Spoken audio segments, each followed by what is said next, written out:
गुजरता देख अनामिका, क्योंकि भगवान को प्रिय है, अनामिका से तिलक करते हैं।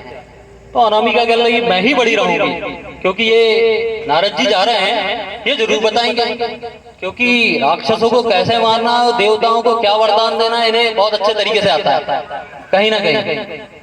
तो जो मध्यिका थी वो बड़ी थी, उसको बड़ा घमंड था। बुला लीजिए, नारद जी जा रहे हैं तो क्या हुआ, आकाश लोक में बस चारों पांचों तैयार हो गए।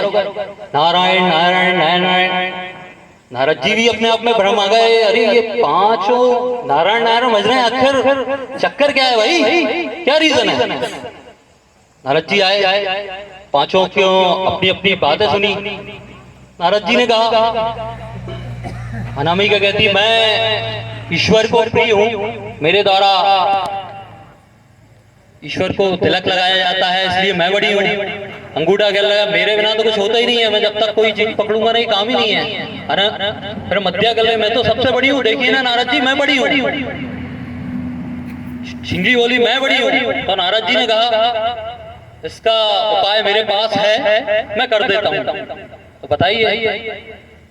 तो नारद जी ने कहा मैं जब तक भूलोक का परिक्रमा करके आता हूँ, ये स्वर्ण जड़ित एक ईंट है, मैं आप पांचों के सामने रख के जा रहा हूँ और आप एक एक करके उठाइए, इसमें से जो उठाएगा वो बड़ा है। अनामिका बोली मैं उठाऊंगी। अनामिका ने जैसे तैसे जोर लगाया, एक उंगली थी, बहुत जोर लगाया। सब भगवान को, गणेश भगवान को भी याद किया, देवी जी को भी याद किया, सबको। अनामिका तस्त हो गई, अरे मैं तो नहीं उठा पाऊंगा। फिर मध्यिका बड़ी है, उसकी बारी आई, उसने भी कहा अरे मैं बड़ी, क्योंकि अभिमान था। तो उसने भी जैसे तैसे वो ईंट को उठाई, नहीं उठाई। अब छिंगली की बारी आई, छिंगली छोड़ी, अरे ये तो छोटी है यार, ये क्या उठाई। जैसे भगवान श्री राम का धनुष जो तोड़ा था, वैसे ही सब अपने अपने बारे में आ रहे थे, कर रहे थे। मगर पांचों जो उंगलियां हैं, किसी से वो स्वर्ण जड़ित ईंट थी वो नहीं उठी। वहां से नारद जी वापस आए भूलोक का परिक्रमा करके। नारद जी ने पूछा क्यों भाई किससे उठी। नहीं साहब हार गए हम तो। नारद जी आप ही बताइए कैसे उठी। तो नारद जी ने कहा आप सब संगठित हो जाएं, साथ हो जाएं और एक साथ उठाएंगे तो ईंट क्या एक बहुत बड़ा पर्वत भी उठा सकते हैं। तो सभी लोग एक साथ आए, अनामिका आई, छिंगली आई, मध्यिका आई और उन्होंने उस ईंट को उठाया और वो उठ गई। तो नारद जी ने उनसे कहा हम संगठित रहें, साथ रहें, ये सबसे अच्छा है। इस कहानी से हमें ये प्रेरणा मिलती है। पधारे सभी अतिथिगण और मेरे पत्रकार साथी,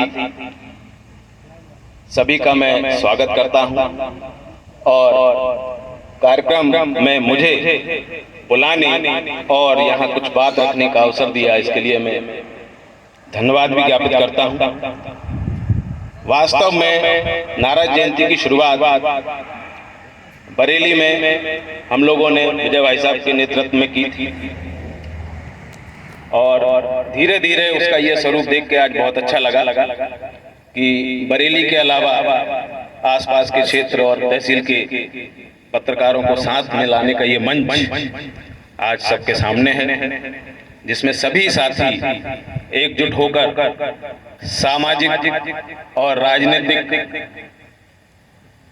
जो भी परिदृश्य है उससे हटकर जो सरोकार की पत्रकारिता है संगठन के साथ मिलकर करें और क्षेत्र के विकास और प्रगति के लिए कार्य करते रहें। बस यही मेरी भावना है। यहाँ बुलाने के लिए और ये अवसर देने के लिए मैं धन्यवाद ज्ञापित करता हूँ।